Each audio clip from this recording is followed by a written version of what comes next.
आज आपण छान मिक्स व्हेज भाजी बनवणार आहोत. नमस्कार, स्नेहल बागुल रेसिपीमध्ये तुम्हा सर्वांचं स्वागत आहे. मिक्स व्हेज भाजी बनवण्यासाठी या ठिकाणी आपले हे सगळं साहित्य घरामध्ये असतंच. तर मी या ठिकाणी कोणत्या भाज्या घेतलेल्या आहेत ते सांगते. 2 गाजर घेतलेले आहेत, ते कट करून घेतलेले आहेत बारीक आकारात. फ्लावर घेतलेली आहे, ती कट करून घेतलेली आहे. फरसबी आहे, ती पण छोटे छोटे आकारात कट केलेली आहे. 2 बटाटे घेतलेले आहेत, तेही वरची साल काढून कट करून घेतले आहेत. अर्धी वाटी फ्रोझन मटार आहेत, फ्रेश मटार असतील ते घेतलेत तरी देखील चालेल. आणि एक मोठा टोमॅटो बारीक कट केलेला आणि 2 मीडियम आकाराचे कांदे उभे पातळ कट केलेले किंवा बारीक कट केलेलाही चालेल. आता गॅसवर एक कढई ठेवायची. कढईमध्ये 1 ते 1.5 चमचा तेल घालायचं आणि ह्या तेलामध्ये ज्या काही आपण भाज्या कापून घेतलेल्या आहेत ह्या सगळ्या भाज्या कढईमध्ये घालून आपल्याला 2 ते 3 मिनिट छान परतवून घ्यायच्या आहेत. भाज्या अशा पद्धतीने परतवल्यामुळे भाजी चवीला खूप छान लागते. अगदी छान रेस्टॉरंट स्टाईल भाजी आज आपण बनवणार आहोत. तर या ठिकाणी आपण 2 ते 3 मिनिट छान भाज्या तेलामध्ये परतवून घेऊया. फ्रोझन मटार आपण नंतर घातलेले आहेत. थोड्याशा भाज्या परतवून घ्यायच्या 2 मिनिट, मग नंतर फ्रोझन मटार घालायचे आणि पुन्हा आणखीन 1 मिनिटभर ह्या भाज्या या ठिकाणी परतवून घेतलेल्या आहेत. आता ह्या सर्व भाज्या एका रिकाम्या डिशमध्ये काढून घेऊया आणि त्याच कढईमध्ये आता आपल्याला भाजीला फोडणी द्यायची आहे. तर आवडीप्रमाणे कढईमध्ये तेल घालून घेऊ. तेल गरम झाल्यानंतर आपल्याला 1 मोठा चमचा जिरं घालायचं आहे.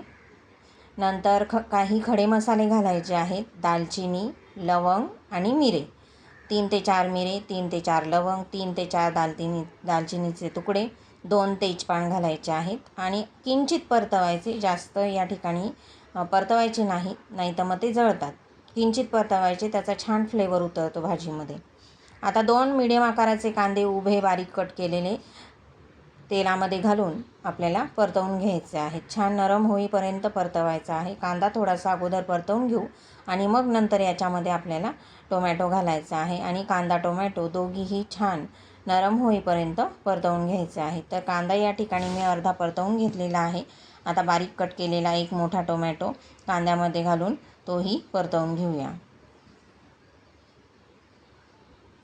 अशाच पद्धतीने भाजी बनवली ना तर खूप मस्त लागते, चवीला एकदम छान तयार होते. आता कांदा आणि टोमॅटो लवकर नरम व्हावा त्याच्यासाठी मी थोडा वेळ झाकण झाकून ठेवते, म्हणजे कांदा टोमॅटो लवकर नरम होईल.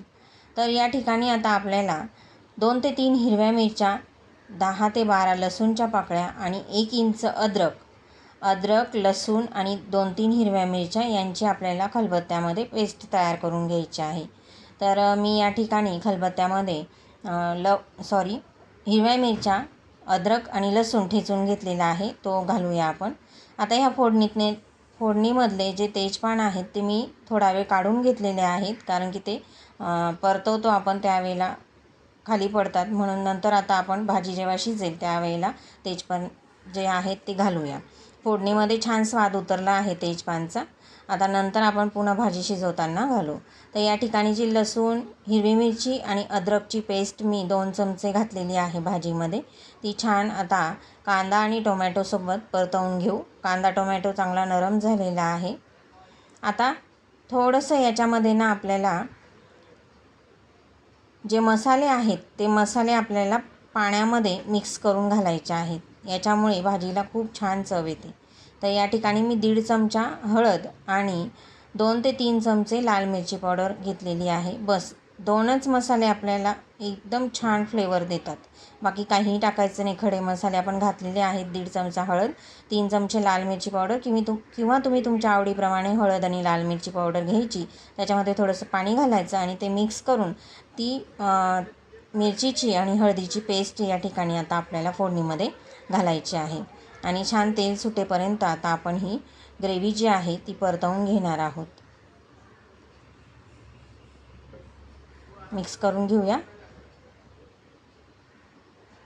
आणि तेल सुटेपर्यंत ग्रेव्ही छान परतवून घेऊ.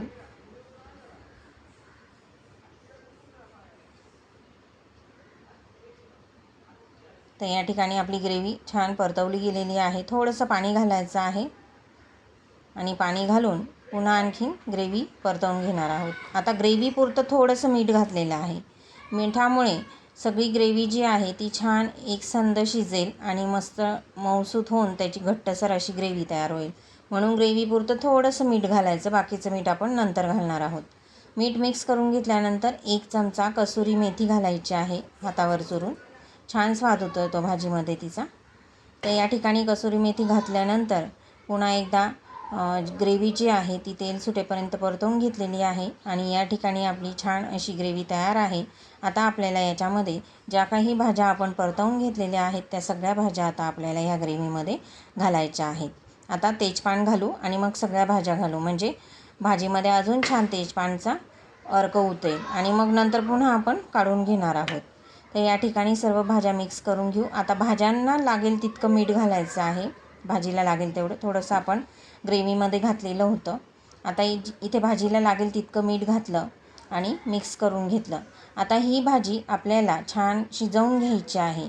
तर मी या ठिकाणी सगळे भाजी परतवून घेतली. आता एक झाकण झाकून कमी गॅसवर आपण भाजी शिजवून घेणार आहोत. एक झाकण झाकूया आणि मधून 1-2दा हिला मिक्स करून घ्यायची आहे, खालीवर करून घ्यायची. तर या ठिकाणी बघा मी तुम्हाला दाखवते मध्यंतरी. मिक्स करून घेऊ. हे तेजपान अशा पद्धतीने ना वरती येतात, त्याच्यामुळे त्याचा अर्क उतरलेला आहे. आता काढून घेतले तरी चालतील. मिक्स करून घेऊ. पुन्हा आणखीन झाकण झाकून भाजी मस्त शिजवून घेऊया. तर या ठिकाणी 2-3दा मी भाजी छान खालीवर करून शिजवून घेतली आणि भाजी या ठिकाणी आपली मस्त छान अशी रेस्टॉरंट स्टाईल भाजी तयार आहे. आता आपण गॅस बंद करून सर्विंग प्लेटमध्ये भाजी काढून घेऊया. खूप छान स्वादिष्ट होते आणि मस्त लागते भाजी एकदम. रेसिपी आवडली असेल जास्तीत जास्त जणांपर्यंत शेअर करा. पुन्हा भेटूया नवीन रेसिपीमध्ये.